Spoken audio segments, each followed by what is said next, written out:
What's going on, guys? Unknown Player here, and in this video we're going to be rounding up a bunch of Destiny 2 info and a lot of really cool stuff coming from Game Informer. So just like last year with Rise of Iron and the year before Taken King, they've played Destiny 2 early and they're going to be dropping lots of exclusive info with articles of things they've played, just focusing on the new stuff that we didn't previously know about. But I'm currently in LA for E3, so that's why the mic quality isn't as good. But of course I'll be bringing a bunch more Destiny 2 gameplay videos and news and info, so expect a ton more videos. And something else I want to tell you guys about is that the guys over at Control Freak asked me if I wanted to give away an Xbox One X, which is the Scorpio, to you guys. So obviously I said yes, and the link is in the description to the giveaway. Pretty simple stuff, just like follow us on Twitter or on Instagram, so stuff like that. And yeah, make sure you enter that giveaway, and Control Freak is going to be giving one of you guys an Xbox One X console. So let's talk about this Game Informer article. Firstly, about the enemies of Destiny 2. They kind of had an interview where they talked about how the darkness is this very broad term in Destiny 1 that they never really explored, and how we're still not even going to explore it in Destiny 2.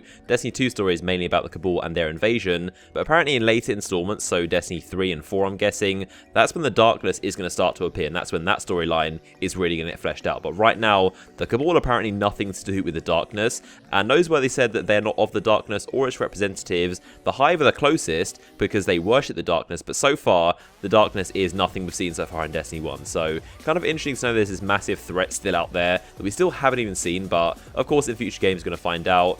So speaking more of the Cabal, and of course this game, Destiny 2, is going to be focusing on them, so their details, their backstories, and as it turns out, Gaul actually has a superior who is called Consul, or the Consul, and it's really interesting because we don't know if Consul is actually Cabal or maybe a different race. He could be part of the Nine or the Ahamkara, or for all we know, they could be like a completely different race, but Consul is apparently a very kind of like overarching enemy that is controlling Gaul, and he's kind of like his mentor, and he actually helped Gaul to overthrow the old Cabal Emperor, who is called Callus, into exile, so probably means he'll make a return at some point, and definitely haven't heard the last of him. But the old Cabal Emperor was called Callus, and he's been overthrown. Not sure if there's a new Emperor, or if Gaul is kind of like in charge now, but that's the backstory of Gaul and who his mentor is, and Consul is also the one who kind of implanted the idea that he should try and take the light from the Guardians, and how we're not worthy, and how the Cabal should have the light instead. So that is why they're invading the city. So it's really interesting to know that Consul actually is this superior, and I was thinking, what if he is actually the raid boss for Destiny 2? That would be really cool. Maybe Gary is just the story boss, but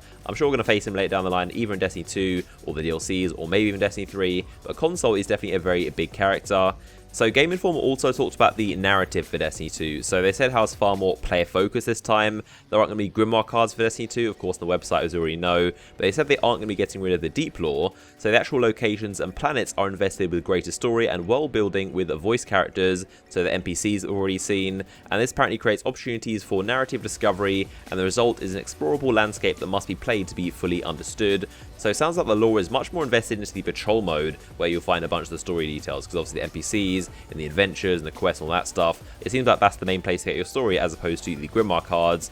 And they also described the massive explorable area of the European Dead Zone. It's a massive forest, and there's also going to be 3 different landing zones in the European Dead Zone. Obviously it's the biggest location in Destiny 2, that's apparently 2 times bigger than the biggest area in Destiny 1, so it does make sense there'd be 3 landing zones. Now they also described one of the new characters, who is that sniper I'm guessing we saw in that clock tower with the No Land Beyond. So his name is actually Devrim, and when you talk to him there's going to be a conversation interface which apparently shows emotion and animation potential, and Devrim is going to help tell the story of the European Dead Zone. So basically you've got the main campaign, which is the Cabal invasion, and that's going to be focusing on just that story, and then you've got the side missions, so the adventures and quests and meeting these NPCs, and that's where you get all the extra story about the world and locations. So that's how the story is kind of split into 2. So they also described how Lost Sectors are these really cool dungeons they played. Instead of like a Destiny 1 small cave where you just go in as like a basic chest there, instead in Destiny 2, these Lost Sectors, they're apparently massive caves that open into huge underground layers, and they played one which had a bunch of Fallen inside. You kill all them, then the captain comes out, defeat that boss, and then he drops a key which opens the treasure chest. And also while that was happening, there were public events going on, and there were patrol missions and scannable objects, so seems to be a lot to do in patrol, and they definitely seem to like it from what they described. So next up, let's talk about the new subclass being the Arcstrider for the Hunter, basically the new and improved Blade Dancer, and Game Informer actually revealed its perks and the details of this subclass. So the jumps are the same, but there's no blink this time. It seems like they might be getting rid of blink in Destiny 2, but there doesn't appear to be any so far. Also, the grenades are the same, so Sticky Nade, Skip Grenade, and Arc Bolt, basically the same as you would expect, and the same as the Blade Dancer. So the perks for the Super is of course where things get interesting. So of course you've got 2 blocks of 4 perks that you get. So the first column is called Way of the Warrior, and the first perk of that is called Combat Flow, which recharges your Shade Step or Dodge when you get a melee kill. There's also Deadly Reach, so this extends the range of your melee lunge after a dodge, so pretty similar to Blink Strike, how it's got a massive range. There's also Lethal Current, so when you dodge, your Arc Staff hits twice. And then finally, Shocking Blow, which makes your fist emit lightning on a strike. I'm not sure what they mean by the fist, maybe it's part of the super, but it's not the melee because the melee is a knife. But those are the 4 perks for Way of the Warrior. So next, of course, we have Way of the Wind, the second block. The first perk in that is Disorientating Blow. Meleeing an enemy disorientates them for a short amount of time, so they're basically stunned, almost like a flashbang. And if you kill the enemy that's stunned, then your melee is instantly recharged. So it kind of cycles on itself, and it sounds pretty cool. There's also Lightning Reflexes. You take less damage while dodging in your super. Battle Meditation, which when you're weak, your melee and grenades charge faster. And then finally, Focus Breathing. Sprinting reduces your Shade Step cooldown, and you sprint faster. So those are the blocks, and it seems to be mainly about dodging. It seems to be a lot of sneaking and dodging and being evasive, and also using your melee. So those seem to be the main themes. And I'm also, of course, going to be playing the Arcstrider myself while I'm out here in E3. So I'll give you my impressions, my thoughts of the subclass and how it actually plays.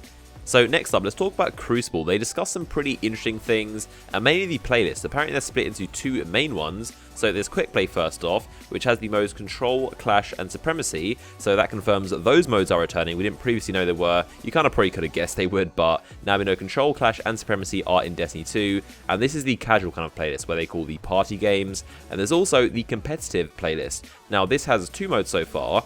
One which they're keeping a secret for now, which I'm guessing is Trials or Trials of the 9. And the other is Countdown, so the mode we've seen before. This is like Search and Destroy or CSGO, where you attack and defend these sites.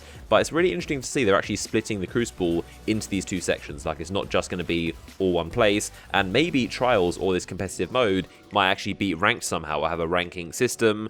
But that is info about the Crucible. And the final thing they discussed, which I thought was pretty interesting, is that apparently clans in Destiny 2 are very similar to how factions used to work in Destiny 1. So Future War Cult or Dead Orbit, how you'd pledge to them. You do the same thing in Destiny 2 to your clan instead now. So there are ways to pledge to them and kind of like dedicate your allegiance. There are things to do in-game that contribute towards your clan's progression, and everyone gets rewards for their membership and engagement. So sounds pretty cool to actually pledge to your clan now. I'm guessing Dead Orbit and Future War Cult will still be there in a similar fashion, but also of course now there are clans on top of that.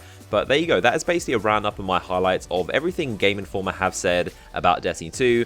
Of course, they're going to be releasing some more articles, and there'll be a ton more news coming from E3, so stick around here for more videos covering all the Destiny 2 information. Don't forget to enter that Control Freak giveaway for the Xbox One X or the Scorpio, which is down in the description. Of course, if you enjoyed the video, a like rating would be much appreciated, and I'll see you guys in the next one.